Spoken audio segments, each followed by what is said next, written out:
everyone. Welcome to Here We Are, Brattleboro's community talk show. We are back in the studio, and my name is Wendy O'Connell, and today our guest is Elaine Clift. Many people know Elaine from the area. She is a writer, a journalist, and a social justice advocate. Elaine has traveled widely, she's written broadly, and she shared her skills and observations generously through her books and workshops. She was active in the early days of the women's rights movement, and she continues to be a public spokesperson for gender issues. And she also likes to, quote, wed the power of media to women's health and issues of gender.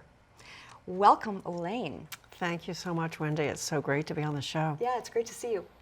In reading through and remembering all of the things that you've written and the things that you have done in your life, you've traveled so widely, you've done so many different things. I was wondering if there was anything in your family or in your background that kind of paved the way for becoming a feminist, which, because in the 60s that's what it was. Mm-hmm. Anything in particular that led you there? Well, I have to say I probably didn't really become a feminist until I was an adult, and I had bought into the 50s myth about motherhood, marriage and motherhood. Mm-hmm. And then I got married and had kids, and it was like, is this all there is, you know? I was very frustrated. I was not a good stay-at-home mom. I really had to work, and I went back to school at the same time. So that in itself was an experience, but also it happened at the time of the second wave, and I had friends who were such strong feminists. They knew who they were, what they believed in. They had their own credit. So I wanted to be them, and I had to do some catching up. I mean, I went back to school and began to work along a career path as opposed to just having a job. Mm-hmm. But and I got into women's health. I'll just say briefly, I'd always been interested in healthcare and medicine, and had been a candy striper as a kid, and actually probably am a frustrated practitioner. But but one of the things that made me a feminist was I saw what happened to my mother. Mm. And my mother suffered from depression for a variety of reasons, and was hospitalized a lot, and was completely messed up by the psychiatric establishment. That was when psychotropic drugs were just coming out. And when I went into the women's health movement, I think I realized that I was drawn to that because I couldn't save my mother, but maybe I could save some other women. And I wanted to expose the travesties in the healthcare system around childbirth and depression and sexuality and all kinds of things that we were dealing with at that time. Boy, that's a lot. Did you have siblings? You grow up in New Jersey, was it? I grew up in South Jersey, across the river from Philadelphia. Uh-huh. My father was a small town. My father was a merchant. He was a haberdasher who happened to look like Harry Truman. And I had an older sister and a younger brother who sadly I lost a year apart when they were 52 and 45. Oh, what did you study in college? My undergrad was in English and psychology, uh-huh. and my graduate work was in health communications. Uh-huh. I was a returning student in both instances, and when I went back for the graduate work, it was because I became interested in working internationally, mm-hmm. and also always within the health sector. What I was interested in was why people behave the way they do within the realm of the health sector. Like, how do you get people to do the right thing? How do you do mm-hmm. health promotion that mm-hmm. isn't top-down health education, but it's bottom-up health communication? Yes, and so you kind of segued from that into doing women's health care and work for the National Women's Health Network. I was the program director, the first program director for the National Women's Health Network, which was the only, it's still there, it's the only, as far as I know, it's the only education and advocacy organization dedicated to women's health. And we mm-hmm. worked very closely with our bodies ourselves, and incredible women who were doing just major work in the field and around every single issue you could imagine, because everything is a woman's issue. Right. And so that was, and I loved that work. But then things happened in DC and the workplace that I don't want to go into, but it's a very political city. And so when I knew that I needed to make some changes, that's when I thought I better get a master's degree. Mm. And also by that time I was interested in working internationally. My husband worked internationally, and we were traveling a lot, and that's when I went for the health communications master's. Mm-hmm. And you and your husband met in DC, so you spent about 30 years in Washington? Yeah, I was single when I moved there, and my husband who's British, was seconded by the British Treasury to the embassy, and we met during the time that he was at the embassy. And your husband is Arnold Clift, and I Yes. think a lot of folks know him in the area as well. And you brought up your kids, who, and you brought them up biculturally and bi-religiously, I think, if that's the way to say it. Yeah, and that was a wonderful experience for them and for all of us. My kids, living in Washington, which is very, very multicultural, so that was a great gift to them. And then being bicultural and bi-religious was also because they got exposed to so much and they got to make choices. My daughter identifies as Jewish, my son goes to church. Uh-huh. So. Yeah, as you mentioned, you always had a little medical piece in this, whether it was medicine of the mind or the body, and women's health in particular. Yeah. Yes. Yeah, women's health issues are deeply important to me because of the fact that I'm conversant with what goes on globally. So we are very, very privileged, and we still have problems. We have a very, very high maternal mortality rate in the U.S., and we're one of the worst in the developing world, in the developed world. But people have no idea what women go through in third world countries to survive, to be safe, to be treated well, to have a nutrition, and to keep their kids alive. Yeah. It's just vast, and so I really wanted. It was part of my need to have a meaningful life. I needed to do work that was meaningful, and that was what was most meaningful to me. And travel has always been a very big part of your life. You started very young with traveling. What started that traveling bug for you? So my parents were both immigrants. I'm actually first generation American, and my dad's family went to Canada. So our summer vacation every year when I was a kid was going for 2 weeks to Canada by car without highways or Hiltons or whatever. So it was always an adventure. We'd often come through New England, and we crossed a border, and we had to use different money, and so it was. I think that's where the initial bug came from. And then I went to Europe by myself when I was 21 because my roommate from college, who was my roommate in New York, decided that she was going to marry the boy next door. And so we were supposed to go to Europe together. And I said, that's it, I'm not waiting. So I bought a Eurail pass, and I booked hotels, and the rest was just winging it. Oh my gosh. And that was really an experience. And I did that 2 more times. I went by myself. Really? And that was even before Frommer's Europe on $5 a day. It was just about the start of the Frommer's on $5 a day. Right. Did you get by? Yeah. Probably less Well, than if you were smart, maybe a little more.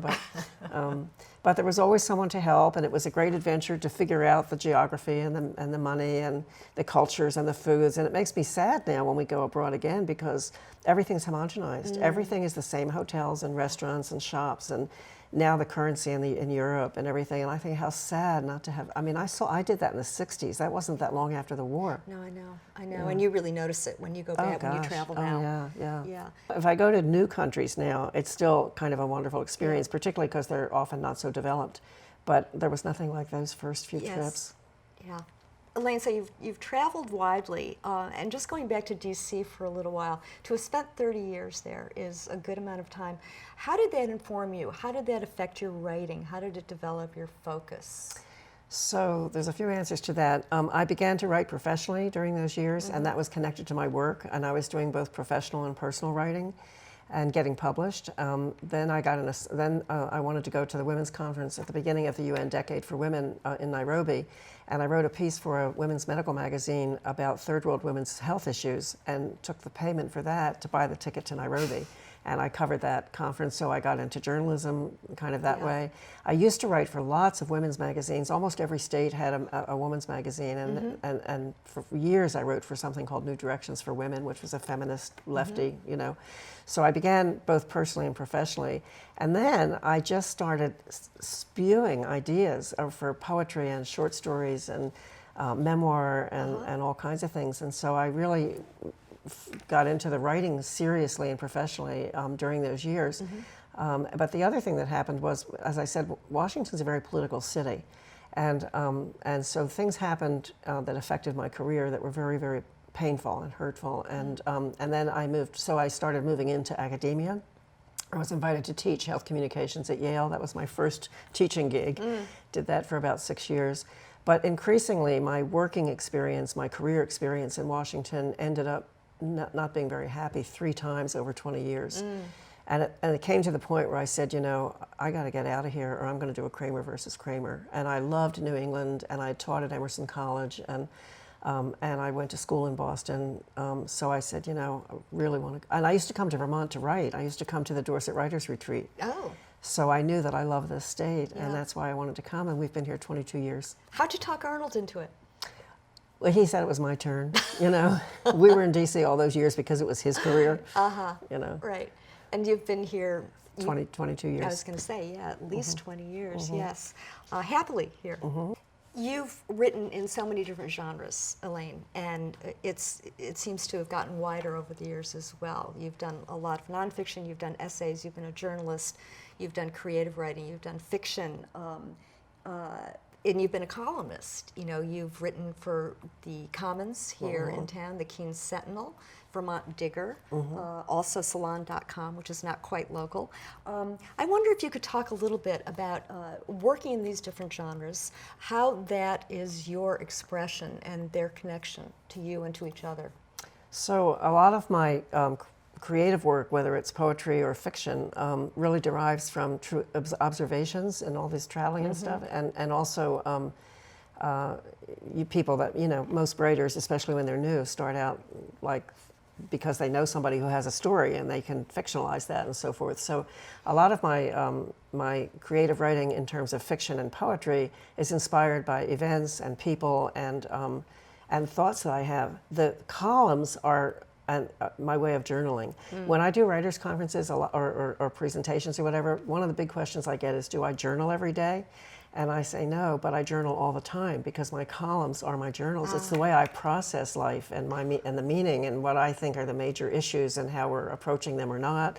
You know, yesterday, as soon as that hearing was over, I wrote a piece about bearing witness and telling the truth and you know, accountability as a weapon and, you know, so right away I wrote that. So so that's where it all comes from: life experience, observation, current events, and also my real commitment to social justice. So, and I process everything through writing. Yes. And do you do a lot of drafts? No. You don't? Not on the columns. I edit them as I go, you know, and then I go back and I edit them again, and I can always make something better because I have a word count, so I have to go in and get rid of some words.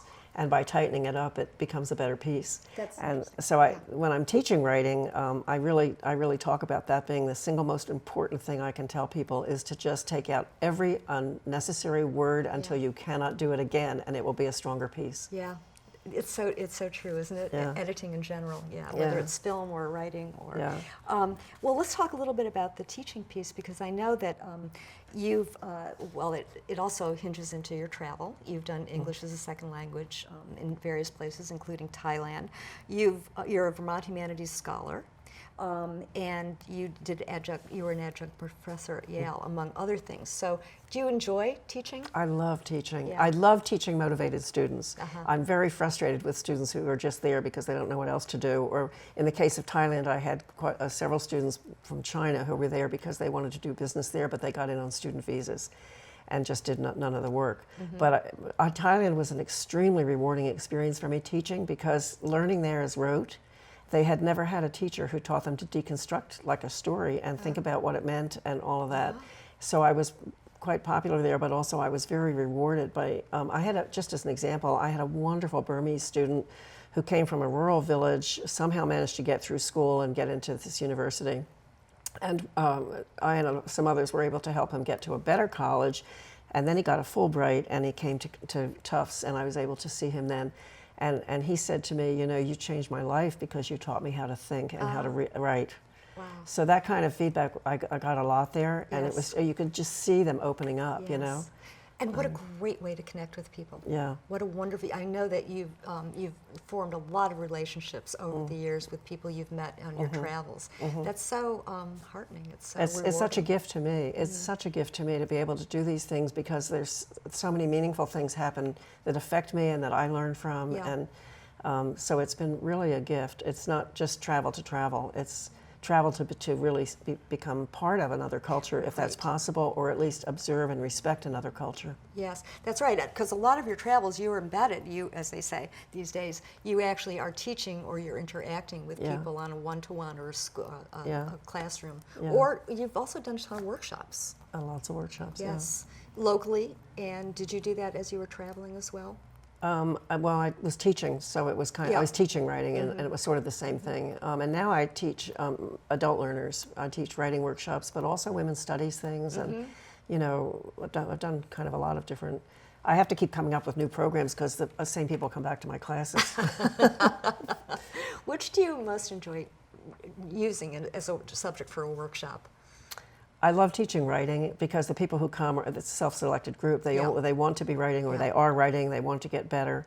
So I really, and they're adult learners right Yeah. now. So I really enjoy that because I can see the difference I make when Yes, helping them. right. But the other thing is, I loved teaching women's studies to younger women. I mean, again, I bonded with a lot of those students who would tell me their mother stories and their stories and the workplace stories, and to be able to mentor, not just teach them, but to be Yeah. able to mentor those women to find their voice and to break silence and to feel legitimate, et cetera. That was, again, it was helpful to them. I love mentoring, but it also was a gift to me to be able to do that, you know.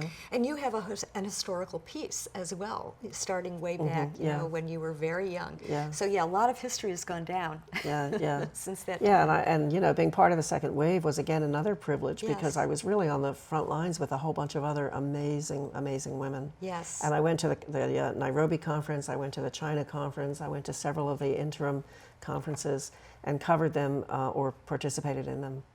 That must have been extraordinary. It was amazing. It Yes. was amazing. I mean, I'm not on Gloria Steinem's Rolodex, but I'm damn close. Well, you've probably crossed paths as Oh, yeah, well. oh, yeah, a yeah, lot. yeah. At some point, like for instance, my daughter, when she was in college, she was taking women's studies, which changed to gender studies about halfway through her time there. So how has that shift been for you? How have you approached that? So we talk a lot about masculinities and about social expectations. That gender is a social construct, and it's the same for both genders or all genders. It's a social construct. What are the expectations? And it had also a lot to do with, in the international work, in bringing men in as partners. For example, when men became engaged as partners in family planning within the context of their own community, their own household, that was a watershed moment because they, before that, thought it had nothing to do with them. They would punish women who went on the pill or did any contraception. And then when you were able to say, well, look, you know, now she can work, she can bring in income. Now the kids are better. Now you're eating better. Now you're engaging with your family in a new way. And they began to see the difference that it made. Just like here in this country, where the generation of our kids began to change that social norm. Yes, yes. And I'm sure that there are all the varying degrees globally right now, right? Yeah. Yes. Yeah. Well, speaking about that actually brings us to your work, your enjoyment of being a doula for many years. Yeah. Talk about that a little bit. So I'm a frustrated nurse midwife. Well, I didn't want to do the sciences, but I have always loved being, I was a candy striper as a kid. I've always loved being in a healthcare environment, and I also was a hospice volunteer, so sort of got them coming and going. Yep. But I'm a baby freak too, and I just loved the doula work, helping women to labor and to feel proud of themselves for doing it, Yeah. and that their experience, no matter what that experience is something to be proud of. Doulas also help to shorten labor. They create better, enable better bonding with the baby, and better birth memories, even no matter what happens. So again, it was like gifting women with that extraordinary experience in a way that was not medicalized. You know, it was the midwifery model, and we were there to help them do that. Yes. And again, you were having your personal experience as well as either helping someone else or expressing Yeah. Objective information. Yeah. A lot of the doulas now are young and they haven't had kids yet, but when I started, most of us had our children and knew what it was Yes. like to go through labor. Right, right. Yes, I guess either one could work well. Not knowing might be better sometimes than knowing. Elaine, you, as I've mentioned, and you've spoken about, you've written in so many different genres, and you've got quite a few books that have been published, and they are the gamut, you know, between novels and essays and all that stuff. you've got two new books out, two books that are current. One is about called Around the World in 50 Years, Travel Tales of a Not So Innocent Abroad, and abroad is one word. And then the other one is Akan, is that what it's called? Ajahn. Ajahn, thank you, A Year Teaching in Thailand. And then actually there's a third. There's the one called The 21st Century Plague, which is about this past year, 2020, that we've just gone through. Right. So take your pick, whatever you'd like to jump in with. So I also want to mention Children of the Chalet, Yes. which is new and selected stories. That's one of the newer ones, and that won a prize. That was my third short story collection, and that won a prize for fiction. So that was nice. Nice. And that one, I'll just start with that one. That actually was based, as I said, a lot of writing comes out of life experience. I spent a year when I was very young in Seattle as a live-in counselor at a halfway house for troubled girls, and So that book is based on the girls that were there when I was there, and the counselor in that book is me, because I was also there in Seattle recovering from a broken love affair. So, what the stories are is I very, very much fictionalize the girls and what happened and brought them there, and then I totally imagine each one of those girls as an adult, and also the counselor. And then there's some other stories. So that book I think is a good read. So at John, I kept I did actually, again, I didn't do it as a journal. I just don't think of it as a journal. But I wrote almost every day about everything that was happening in Thailand when I was teaching. Not just teaching. Ajahn is the word for teacher or professor. So they will address you as like Ajahn Elaine. When my Burmese friend came here and he kept calling me Ajahn Elaine, and I would say, yeah, Bob, you don't have to call me Ajahn anymore. It's just Elaine. He said, okay, Ajahn Elaine. Yeah. So it's a sign of respect. So I just, it wasn't just about teaching. It was about experiences traveling in Thailand and people that I met and the royal family and just all kinds of, again, processing that year, which was so vital, so important, and so amazing to me. And I love the country of Thailand. But that was a while ago. That was published in Thailand. And I stupidly declined getting royalties because I thought I would never get them. So I took a fixed price contract, and that book sold like hotcakes in airports and bookstores in Thailand. Really? How interesting. Yeah. So there was that. The one before the anthology that I just did, which I'll mention in a minute, the one before that was the travel book, Around the World. And again, I never went anywhere that I didn't write about. I wrote about it in terms of personal experience, people I'd met, and there just were some amazing, amazing experiences. And I'll just mention one briefly.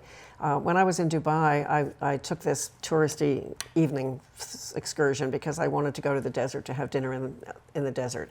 So you had to go through all this stuff. And our driver, in terms of stuff I wasn't interested in, Hannah Hands and all this. Yeah.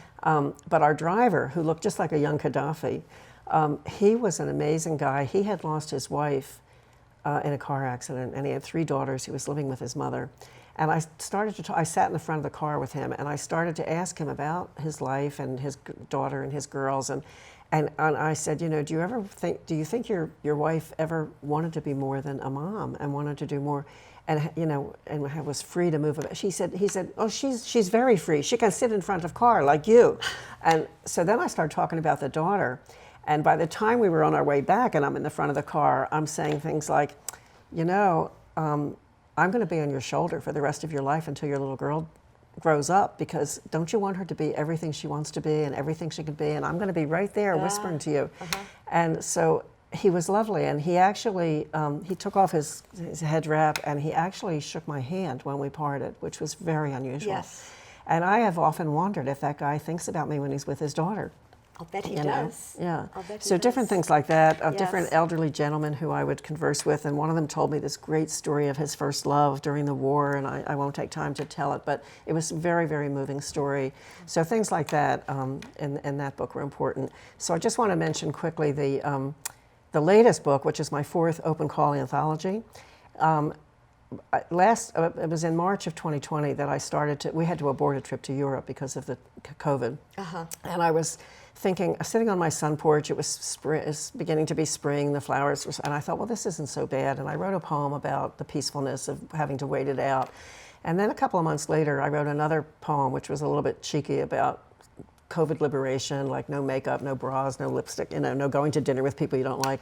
And, and then I thought, well, it'd be really interesting to get poets to write about how they've been experiencing this, because it's a validation for individual experience or communal experience, but it's also a way for people to know what it was like to live like COVID. Like we know about the 1918 pandemic. There needs to be a record of this one. And I wasn't the only one doing a book about it.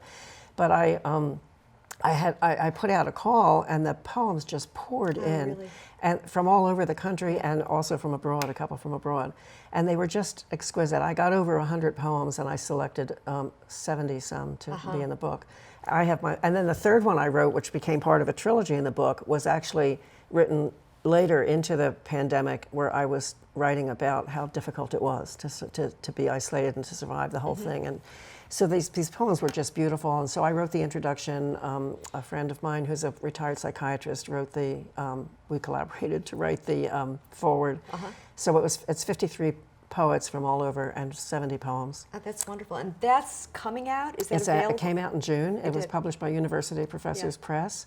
And we are very happily doing lots and lots of Zoom and soon to be in-person promotional events. Oh, that's great. And actually the newest course I'm teaching in the fall at Keene State Adult Program is inspired by that book, because during COVID, there was a group of women who'd been taking my classes a lot, and we became like a women's group, and we Zoomed every month, and we began to talk about how we were changed by the COVID thing. And so they said, well, we should do a course on this. And so I'm actually doing a course on not just about the COVID thing, but about how as we age, we change. We want different things, we value different things, we want to jettison things, and we begin to face our mortality, And so that course is going to be a combination of guest facilitators and then writing from prompts based on those conversations and having them share their readings. Oh, that sounds wonderful. That sounds great. And for folks in the audience, this information will be at the end of the show. You can get these books locally. Anybody can order anything at any of the bookstores. So stay tuned for that.